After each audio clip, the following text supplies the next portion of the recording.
Bonjour, c'est Gilles sur boursicoté.com. Voici l'analyse technique du CAC 40 pour cette journée du mercredi 2 juillet 2014.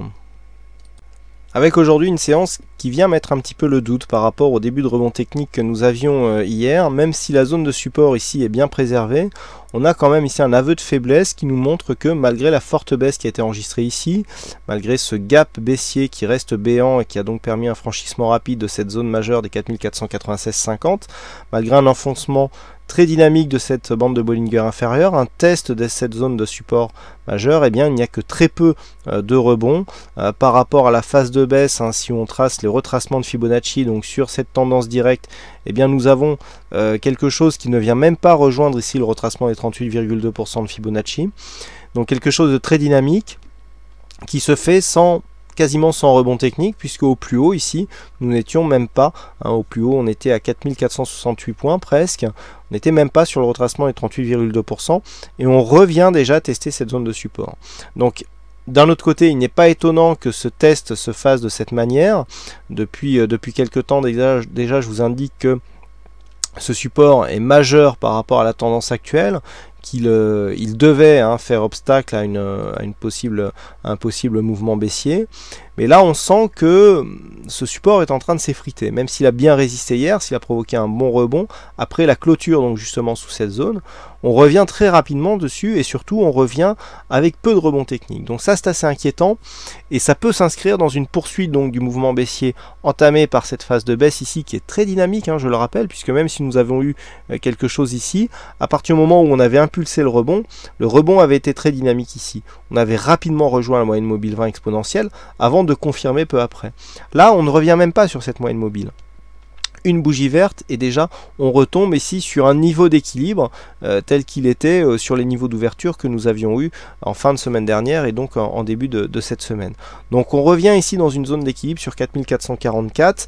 On clôture donc sur ces niveaux avec une baisse de 0,37% avec un peu plus de 16 points perdus par rapport au cours de clôture. Donc on s'inscrit dans une poursuite du mouvement baissier. Je vous avais dit qu'il faudrait dépasser ici 4475 pour espérer inverser la tendance. On n'arrive même pas à cette zone. Donc pourquoi cette zone? Tout simplement parce que c'est le retracement de Fibonacci et que une tendance qui retrace au-delà des 38,2% eh bien n'est plus une tendance qui est très dynamique.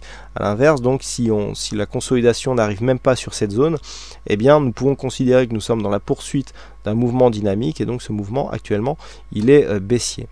Du point de vue des indicateurs, pas grand changement depuis hier. On a un RSI qui continue à nous donner des signaux neutres, un stochastique ici qui flirte avec sa zone de survente et un MACD, ceci dit, qui continue à nous donner un signal de retournement. Du point de vue des volumes, ça s'inscrit là aussi dans la continuité puisque nous avons des volumes qui s'équilibrent. Alors on avait bien ici cette hausse de volume qui était assez intéressante mais très légère par rapport au volume. Hier je vous disais qu'on était à peine dans la moyenne. Aujourd'hui à peine au-dessus de la moyenne. Aujourd'hui on est juste en dessous mais ça se joue vraiment à très peu de choses. Et surtout, on a quasiment les mêmes volumes que les tendances, que les séances soient haussières ou baissières. Donc on n'a pas de grosse prédominance comme nous avions ici sur cette phase ou sur cette phase où on était tantôt haussier, tantôt baissier.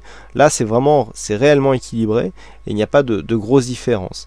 La volatilité elle aussi s'inscrit dans un contexte relativement calme. Je rappelle qu'on est toujours en moyenne sous les 1% de volatilité, ce qui est très faible. Et donc dans ce contexte, on a quand même des signaux qui nous indiquent que ce rebond technique est fragile et que sur une fragilité, on pourrait venir tester une autre zone qui est fragilisée, à savoir cette zone de support, puisque les tests se multipliant, eh bien s'ils continuent à se multiplier, tout cela pourrait déboucher sur une phase de baisse et donc sur une cassure de cette zone.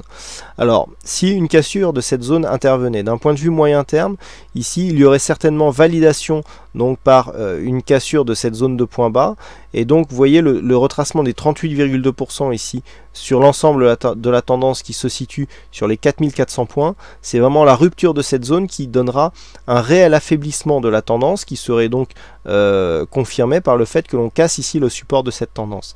Si on arrivait à cette cassure, puisque c'est là maintenant l'objectif sur une cassure de ce support vert, eh bien l'objectif c'est la zone 50-61-8, zone 50-61-8 dans laquelle nous retrouvons ici une zone 4309 alors que je remonterai à 4320 qui correspond aussi au plus bas de la séance du 14 avril. Donc sur une rupture ici de cette zone, dans les prochains jours, on visera 4320 points.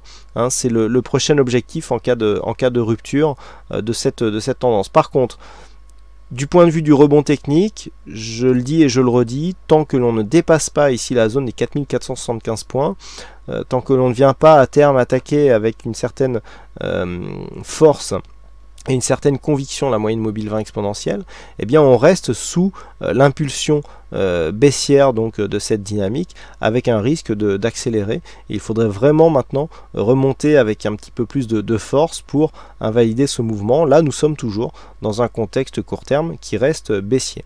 Et d'ailleurs les statistiques vont un peu en ce sens, puisque sur la séance de demain nous sommes à 60% de bougies baissières. Alors nous étions aujourd'hui sur une probabilité à 60% haussière, mais je vous avais indiqué donc j'ai rajouté une information sur la statistique avec donc une information visuelle avec un nombre d'étoiles. Donc les signaux hein, seront quantifiés en termes de qualité. Et donc une étoile c'est un signal qui sera vraiment aléatoire, 2 étoiles donc ça sera un signal à peine exploitable, donc qui proche hein, du signal aléatoire, 3 étoiles on commencera à avoir un signal correct, un bon signal, 4 étoiles donc pour un très bon signal, et 5 étoiles pour un signal excellent. Donc tout cela c'est une conjoncture de paramètres. Alors je peux pas tout mettre hein, sur le relevé statistique, mais c'est vraiment ça tient en compte du drawdown, du pourcentage de résultats, du facteur de profit, etc. C'est un ensemble de paramètres qui montrent hein, savoir si le signal est bon ou pas. Donc j'espère que cette signalétique eh bien, vous permettra de mieux filtrer les positions qui sont issues des statistiques donc diffusées sur le CAC 40. Voilà donc ce qu'on peut dire sur cette analyse technique. Et donc aujourd'hui il y avait un fixing. Alors c'est de mémoire c'est Péchou. Oui, c'est Péchou qui gagne au fixing aujourd'hui. Donc bravo à toi Péchou.